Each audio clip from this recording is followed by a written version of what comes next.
कुंभनदास जी का चरित्र महाराज ऐसा उनका जीवन, गरीबी भरा जीवन,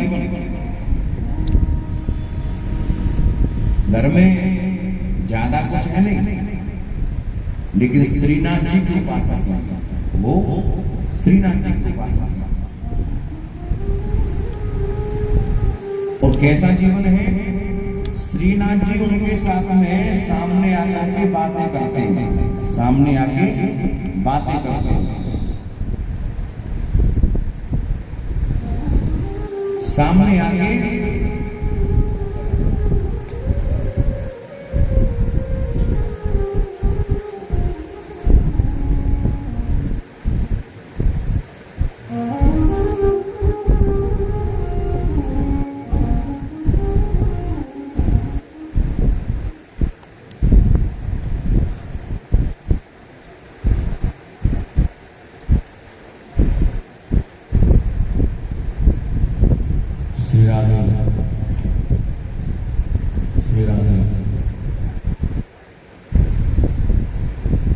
गोविंद भगवान की जय।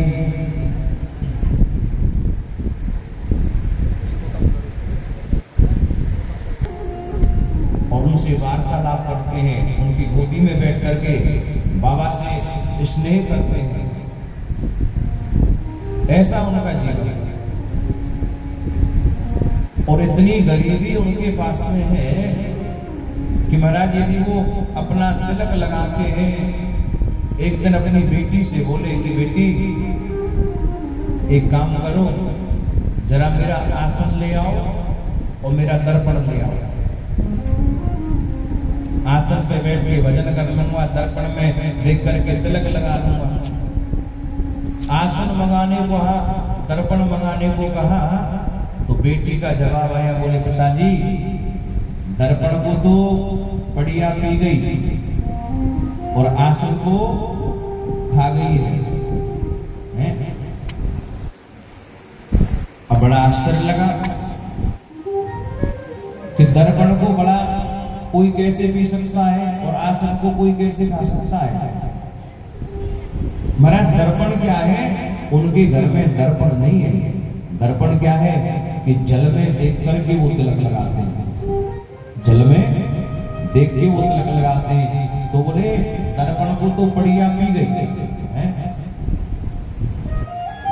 वो आसन का है, आसन कुशा का आसन, रोज घास का आसन बनाते हैं। आसन रखा हुआ था, तो महाराज गाय भैंस क्या खाती है? घास ही तो खाती है। तो एक बढ़िया उस आसन को भी खा गया। अब ठाकुर जी ने विचार किया कि बाबा के पास में इतनी गरीबी है, तो क्यों ना बाबा को मैं एक दर्पण दिला दूं, इनको कहीं से दर्पण भेंट करा दूं। अब किससे कराएं? उसी समय राजस्थान में एक राजा मान सिंह थे, राजा मान सिंह। और राजा मान सिंह ठाकुर जी की प्रेरणा से एक मणियों से जड़ित अनेक प्रकार की मणि उसमें जड़ित हैं, और एक सुंदर दर्पण लेकर के आए, एक सुंदर दर्पण लेकर के आए। लेकिन मेरे बंधुओं, जिस समय राजा दर्पण लेकर के आए हैं, उस समय कुंभनदास जी ठाकुर जी के साथ वार्तालाप कर रहे हैं। ठाकुर जी सामने बैठे हैं और कुंभनदास जी से बातें चल रही हैं। अब जैसे ही राजा ने आके आवाज लगाई कि कुंभनदास जी कुटिया का द्वार खोलो, जैसे ही ठाकुर जी ने आवाज सुनी तो वहां से ठाकुर जी भाग गए। अभी कुंभनदास जी को अच्छा नहीं लगा, क्योंकि देखो जब भक्त और भगवान की बातें हो रही हो, भक्त और भगवान साथ बैठे हों, और यदि वहां कोई तीसरा व्यक्ति आ जाए तो एक भक्त व्यक्ति के मन में दुख हो ही जाता है कि मैं मेरे प्रभु के नजदीक बैठा था, प्रभु का दर्शन कर रहा था, और ये कौन अवरोध आ गया। आज उस राजा ने वो मणियों से जड़ित वो दर्पण श्री कुंभनदास जी को भेंट किया। बोले बाबा ये आप दर्पण अपने पास रख लीजिए, इसमें आप देख करके रोज तिलक लगाइए। लेकिन कुंभनदास जी कहते हैं कि राजा एक बात बताओ, मेरी झोपड़ी में यदि इस मणियों से जड़ित दर्पण को आप यहाँ टांग करके जाओगे, आप यदि छोड़ करके जाओगे तो इसकी शोभा नहीं बढ़ने वाली है। अरे इसको कहीं ऐसी जगह लगा के जाओ जिससे इसका भी महत्व बढ़ जाए और वो दरबार भी महक जाए। तो बोले कहाँ? बोले इसका हक मैं नहीं हूं, इसका हकदार मैं नहीं हूं, ये दर्पण वाला मेरे का काम का। हाँ, यदि रोज मेरे श्रीनाथ जी इसमें मुख देखेंगे तो महाराज तेरा ये दर्पण देना भी धन्य हो जाएगा। ये दर्पण मुझे ना दे करके तो श्रीनाथ जी के मंदिर में जाके लगवा कि जो रोज श्रीनाथ जी महाराज इसमें अपना मुखारविंद देखा करेंगे। नहीं लिया दर्पण, दर्पण नहीं लिया। जैसे राजा वहां से गए तुरंत ठाकुर जी आए, बोले बाबा अरे मैंने जैसे तैसे उस राजा को तुम्हारे पास भेजा कि तुमको वो दर्पण दे जाएगा। बोले वो दर्पण तुमने क्यों नहीं लिया? ले लेना चाहिए था। आज कुंभन दास जी ने ठाकुर जी से पूछा कि जय जय एक बात बताओ, यदि आज मैं उस दर्पण को ले लेता, देखना समझना बात को, बोले यदि आज मैं उस दर्पण को स्वीकार कर लेता तो क्या कल से आप मेरे पास आकर के बैठते? ठाकुर जी बोले कि बाबा अरे जब मैं तुम्हारी व्यवस्था कर ही देता, जब तुमको दर्पण की प्राप्ति हो जाती, दर्पण तुमको मिल जाता, तो बोले फिर मैं तुम्हारे पास आके क्यों बैठता? तो बोले जय जय जो वस्तु मुझे आपसे अलग कर दे या जो सुविधा मुझे आपसे अलग कर दे, मुझे जीवन में कोई ऐसी वस्तु नहीं चाहिए कि जो मेरा आपसे विछोह हो जाए। मेरा जीवन तो इसी में धन्य है। जैसे स्वामी श्री हरदास जी महाराज कहते हैं, और यही भाव हमको भी नित्यप्रत ठाकुर जी को सुनाना चाहिए, बोलना चाहिए। ऐसे ही देखते रहो, ऐसे ही देखते रहो, मैं अपनो जन्म सुफल करवानो, प्यार की भामती भामती के प्रीतम,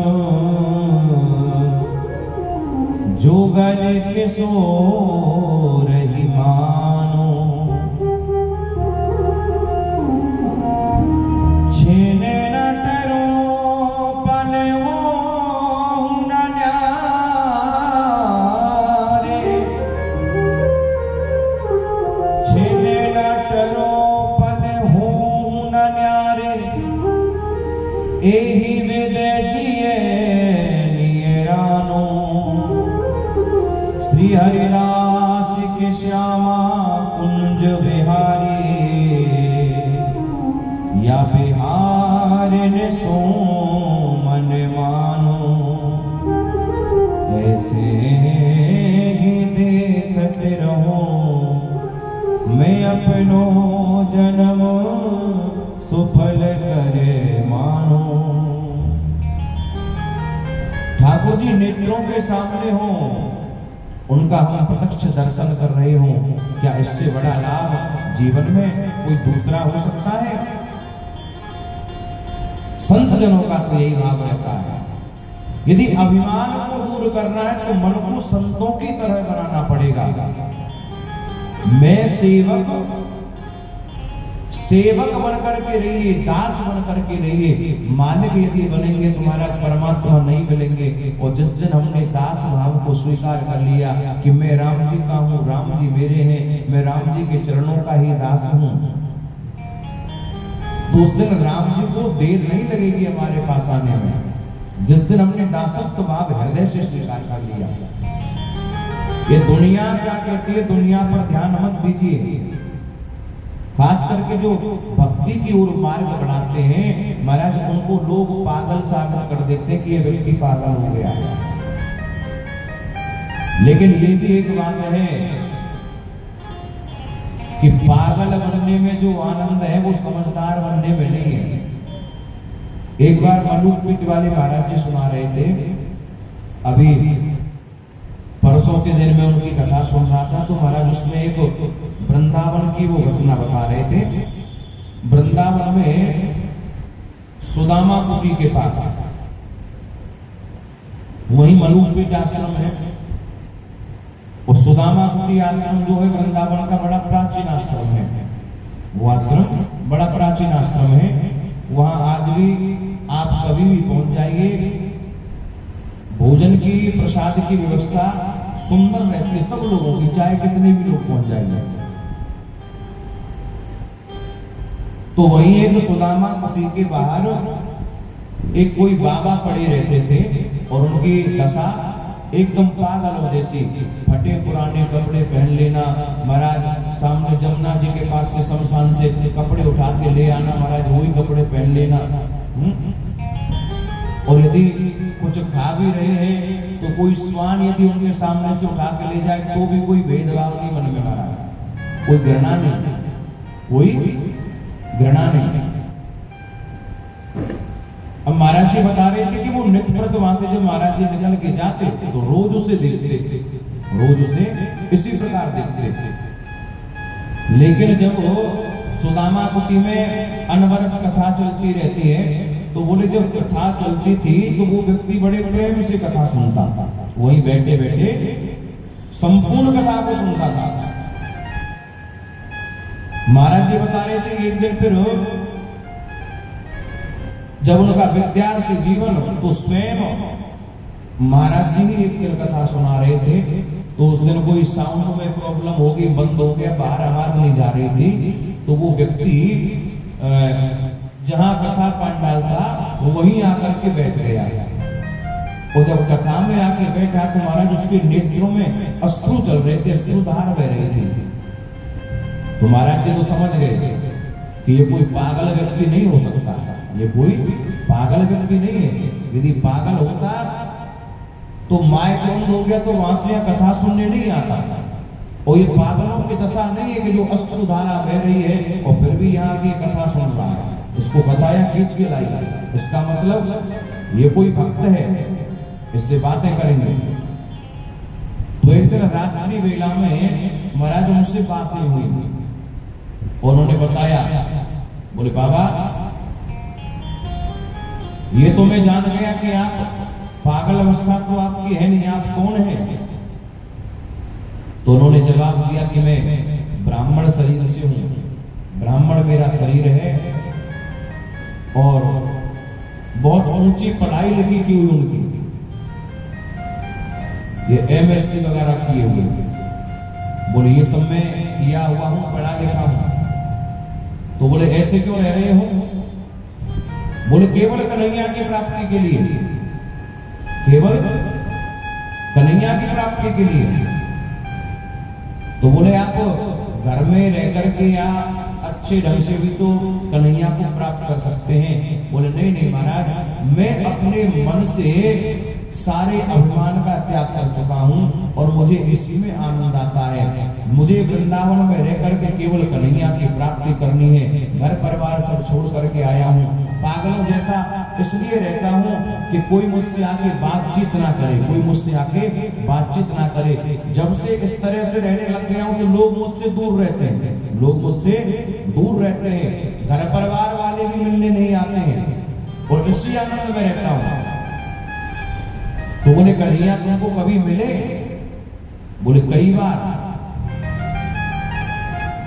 बोले बातें होती हैं मेरी, उनसे बातें होती हैं। तो कहने का भाव कि कन्हैया को आवश्यकता नहीं है कि आप यदि घर में और वन में माला लेके जप रहे हैं तो ही आप भक्त हो सकते हैं। महाराज वृंदावन में तो ऐसे ऐसे पागल संत भी हैं जो अपने आप को छुपा करके रह रहे हैं, केवल वो यही चाह रहे हैं कि ब्रज में हम पड़े हुए हैं और कैसे भी एक ना एक दिन तो कन्हैया हमको दर्शन देगा, एक ना एक दिन तो कन्हैया हमको दर्शन देगा। और ये होता कब है? चाह गई चिंता नसी मनवा बेपरवाह, और जिसको कुछ ना चाहिए बस वो ही शहंशाह। जिस दिन हमने अपनी कामनाओं का त्याग कर दिया, इच्छाओं का हमने त्याग कर दिया, बस महाराज उसी दिन ठाकुर जी की कृपा हमारे जीवन में हो जाती है। दास बन के रहिए। दास बनने का जो आनंद है वो मालिक बनने में नहीं है। आचार्य सुखदेव ने पूछा, बोले परीक्षित एक बात बताओ, भगवान जल्दी किसको मिलते हैं? भगवान जल्दी किसको मिलते हैं? बोले जो शायद प्रातः काल जल्दी उठ के स्नान करते होंगे उनको भगवान मिलते होंगे। बोले नहीं नहीं, यदि प्रातः काल जल्दी स्नान करने वालों को ही भगवान मिल जाते तो जरा बताइए, जिस समय राघवेंद्र सरकार वन के लिए गए तो सबसे पहले वन में जाकर के राम जी ने उन कोल भीलों को अपने हृदय से लगाया। कौन से कोल भीलों को? कि जो महाराज सर्दी के महीने में तो नहाते ही नहीं थे, हैं? लेकिन फिर भी राम जी ने उन्हें अपने हृदय से लगा लिया। तो आवश्यकता ये नहीं है कि जल्दी स्नान करने वालों को ही परमात्मा मिल जाए। परमात्मा किसको मिलते हैं? कोल भीलों को राम जी ने हृदय से लगाया। क्यों लगा लिया? क्योंकि उन कोल भीलों ने अपनी सच्चाई राम जी के सामने प्रस्तुत कर दी। उन्होंने अपने आप को छुपाया नहीं। वो कोल भील कहते हैं कि हे नाथ, ये तो आपकी महानता है कि जो आप हमें यहाँ वन में आकर के दर्शन दे रहे हैं, लेकिन हमारा स्वभाव क्या है? अस हमार प्रभु बड़ सेवकाई,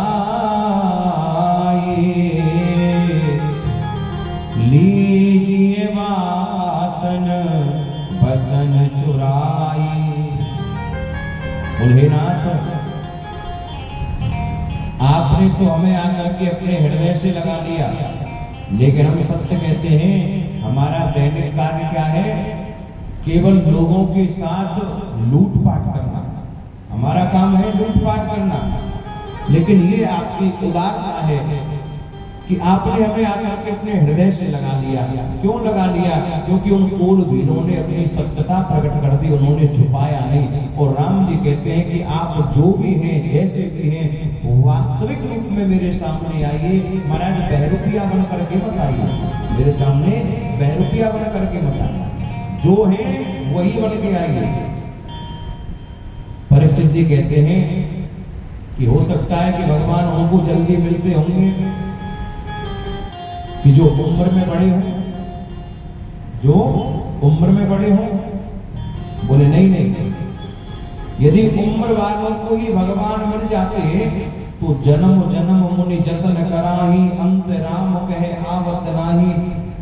वन में जाकर के ऋषि मुनि तपस्या करते हैं, और ऐसी कठोर तपस्या के महाराज जिनके शरीर में दीमक लग जाती है, लेकिन फिर भी राम जी उनको प्राप्त नहीं होते।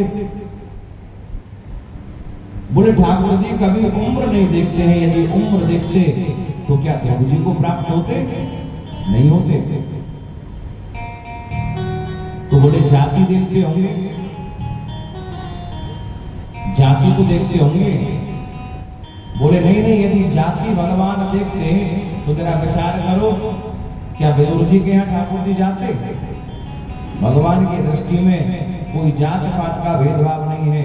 भगवान की दृष्टि में कोई जात पात का भेदभाव नहीं है, क्योंकि ठाकुर जी तो ये जात पात का भेदभाव नहीं मानते हैं। वह तो केवल मानव एक भगत कर नाता। ठाकुर जी तो केवल भक्ति के नाते को ही मानते हैं, और किसी नाते को ठाकुर जी नहीं मानते। बोले दी जात पात का भेदभाव ठाकुर जी करते तो महाराज कभी भी विदुर जी के यहाँ नहीं जाते, कभी भी विदुर जी के यहाँ नहीं जाते। बोले भगवान जरा बताइए, विदुर जी के यहाँ ठाकुर जी किस प्रकार गए, वो है आप हमें श्रवण कराएं।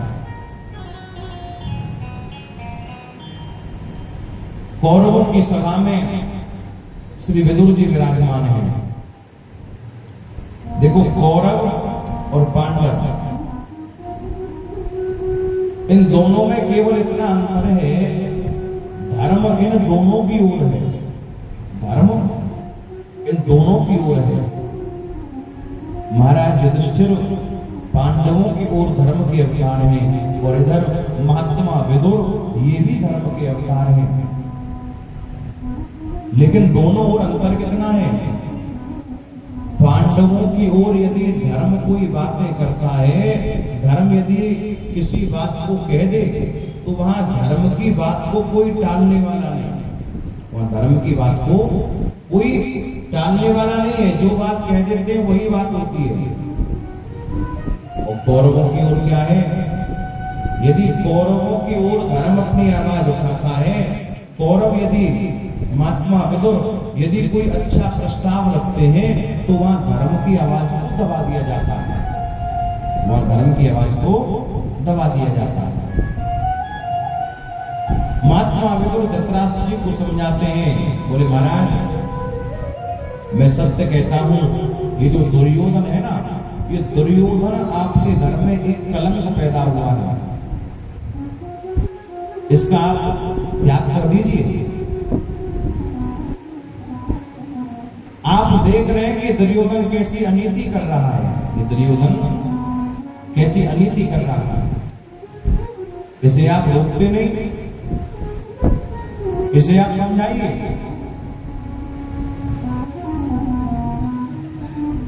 महात्मा विदुर जैसे धृतराष्ट्र जी से ये बातें बोल रहे थे तो दुर्योधन उसी समय तमक करके खड़ा हो गया। बोले क्यों दासी पुत्र, अरे मेरे ही राज्य में रहते हो, मेरा ही नमक खाते हो और मेरे ही खिलाफ मेरे पिता को भड़काते हो, मेरे ही खिलाफ मेरे पिता को भड़का रहे हो। निकल जाओ मेरे राज्य से, मेरे राज्य से बाहर निकल जाओ। आज महात्मा विदुर का अपमान कर दिया। सुखदेव जी कहते हैं कि परीक्षित महात्मा विदुर उस समय घर छोड़ करके गए, राजसभा का त्याग करके गए और जंगल में पर्णकुटी बना करके रह रहे। और इधर द्वारकाधीश हस्तिनापुर की ओर जा रहे हैं, शांति दूत बन करके, शांति प्रस्ताव लेकर के। लेकिन जैसे ही शांति प्रस्ताव लेकर के ठाकुर जी दुर्योधन की सभा में पहुंचे, दुर्योधन ने ठाकुर जी का स्वागत सम्मान किया। आज ठाकुर जी कहते हैं कि दुर्योधन एक बात बताओ, क्या पांडव तुम्हारे भाई हैं? बोले नहीं नहीं, पांडव मेरे भाई नहीं है। बोले इस राज्य में उनका अधिकार है या नहीं? बोले राज्य में तो अधिकार उनका बिल्कुल भी नहीं है। द्वारकाधीश ने कहा कि दुर्योधन मैं तुमसे पूरा राज्य या आधा राज्य देने को नहीं कह रहा हूं, केवल उन पांचों भाइयों के लिए तुम 5 गांव ही प्रदान कर दो, मैं उन 5 गांव में ही उनको समझाने का प्रयास करूंगा। लेकिन दुर्योधन कहता है कि हे माधव, सूचक्रे नैव दास्यामि बिना युद्धेन केशव। और हे केशव, मैं बिना युद्ध के तो एक सुई की नोक की बराबर भी जगह नहीं दूंगा। ठाकुर जी कहते हैं कि दुर्योधन, अरे अभी युद्ध तुमने केवल अपनी दादी बाबाओं से कहानियों में सुन लिया होगा, युद्ध की भाषा जानते हो। जिस समय युद्ध होगा लाखों बच्चे अनाथ हो जाएंगे, लाखों माताएं विधवा हो जाएंगे, कोई पानी देने वाला नहीं बचेगा। समझा रहा हूं, मेरे कहने से समझ जाओ। यहां दुर्योधन ने द्वारकाधीश को अपना सैन्य बल दिखाना चाहा। बोले द्वारकाधीश, मैं यदि चाहूं तो आपको बंदी बना सकता हूं, मैं आपको बंदी बना सकता हूं। ठाकुर जी बोले कि दुर्योधन, अपनी ये भी तो जो तेरे मन की लालसा है ये भी जरा पूरी करके देख ले, मैं भी तो देखूं कि मुझे कौन बंदी बनाता है, मुझे कौन बंदी बनाता है। जैसे ही सभासद बंदी बनाने को आगे बढ़े, सुखदेव भगवान कहते हैं कि उसी समय राजसभा में ऐसा प्रकाश हुआ कि महाराज जो नेत्रवान पुरुष बैठे हैं, महाराज मानो उनकी नेत्रों की ज्योति ठाकुर जी ने हरण कर ली हो। किसी को कोई कुछ दिखाई नहीं दे रहा है, केवल एक कृपाचार्य वो गंगा पुत्र भीष्म हैं, जिनको ठाकुर जी के इस रूप का दर्शन हुआ है, बाकी और किसी को नहीं हुआ। जिस रूप का दर्शन अर्जुन को कराया था, दिव्यम ददाम ते चक्षु, दिव्य नेत्र प्रदान किए, तब अर्जुन को दर्शन हुआ था। उसी प्रकार इस सभा में ठाकुर जी ने अपने विराट रूप का दर्शन कराया।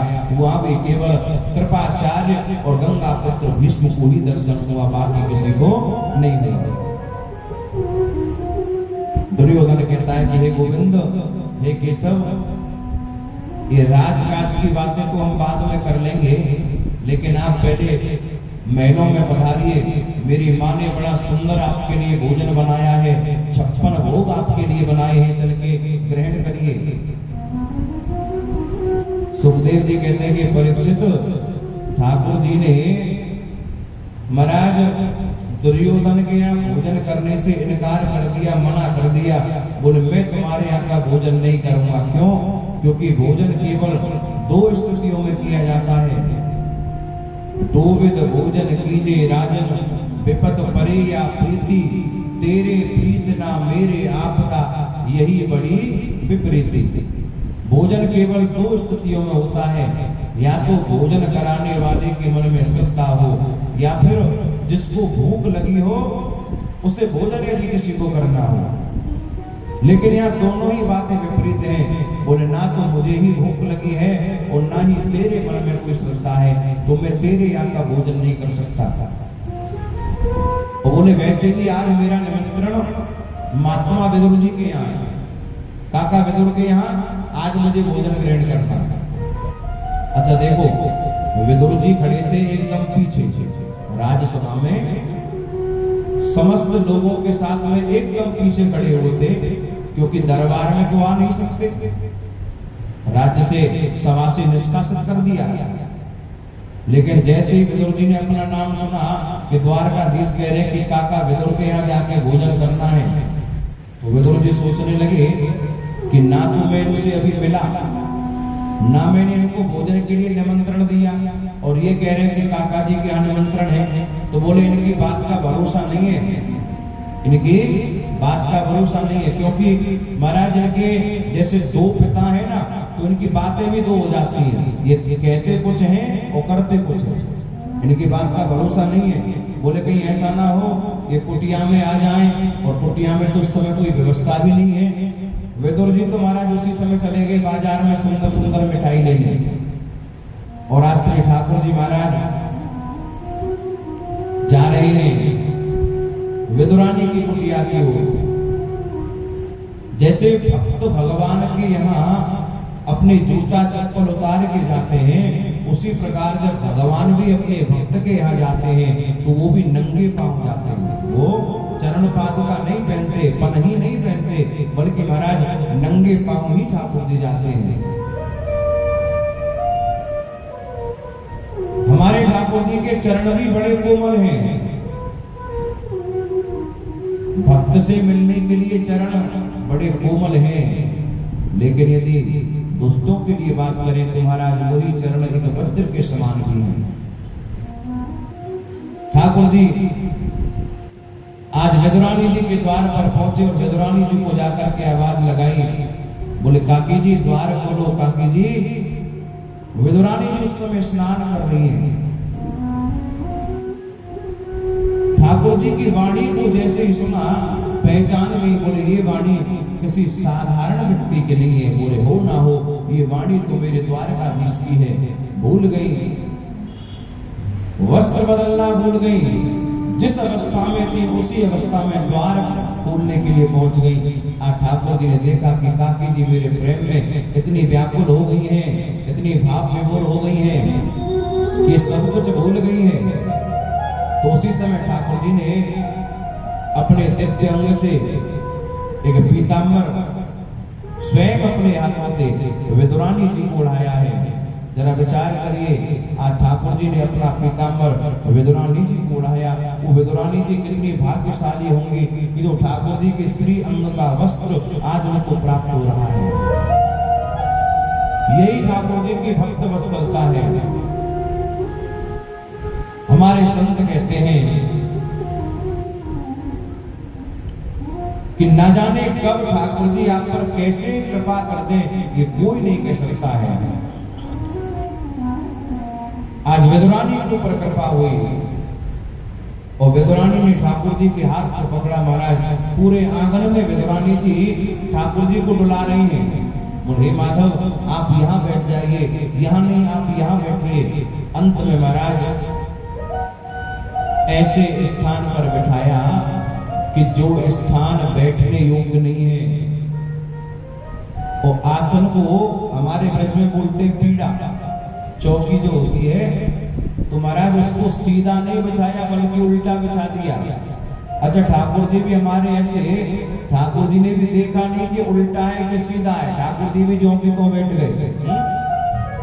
अब विदुरानी ठाकुर जी के लिए केला लेकर के आई और केला ला करके केला ठाकुर जी को खिला रही हैं, लेकिन केला के जो छिलके हैं वह तो ठाकुर जी को खिला रही हैं और केले की गिरी वह नीचे गिरा रही है, वह नीचे गिरा रही है। एक छिलका खाया, दो छिलके खाए, महाराज कम से कम 10-15 छिलके तो ठाकुर जी खाई गए होंगे। ठाकुर जी प्रेम से खा रहे हैं, विदुरानी प्रेम से खिला रही है। लेकिन उसी समय आ गए विदुर जी और विदुर जी ने दूर से जब देखा कि ये क्या, ये तो छिलके खाने में लगे हैं और ये विदुरानी छिलका खिला रही है, तो पहले विदुरानी को डांट लगाई कि अरे विदुरानी तेरी मति को क्या हो गया,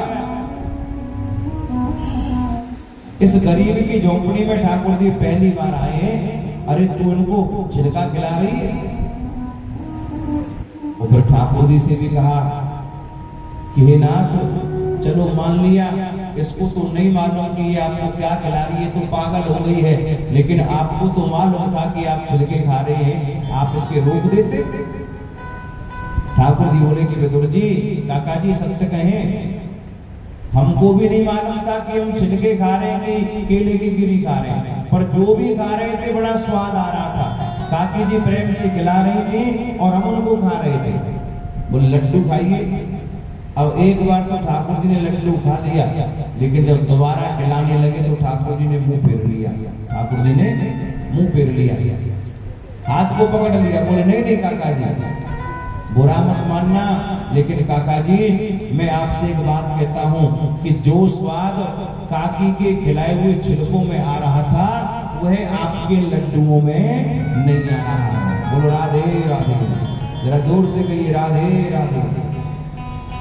अब इसका भाव क्या है कि ठाकुर जी केवल आपके मन का भाव देखते हैं कि आपके मन का भाव कैसा है। प्रेम से आप उनको जो भी अर्पण करेंगे उसे ही वो स्वीकार कर लेते हैं। आज विदुरानी जी को कृपा की है, बड़ी प्रसन्न विदुरानी जी हो गई, क्योंकि ये कब काय की महिमा है। विदुरानी जी ने जो नाम स्मरण किया, केवल महाराज ये नाम की ही महिमा है। नाम के ही प्रभाव से ठाकुर जी को अपने वश में कर सकते हैं, ठाकुर जी को बंधन में बांध सकते हैं। नाम जिसके पास है वहां ठाकुर जी है। हम चाहे धन से ठाकुर जी को प्राप्त करें, धन से नहीं हो सकते। ठाकुर जी मन से प्राप्त हो सकते हैं और नाम से प्राप्त हो सकते हैं। आइए जरा नाम स्मरण करिए, भाव से गाइए, कोई भी वंचित ना रहे।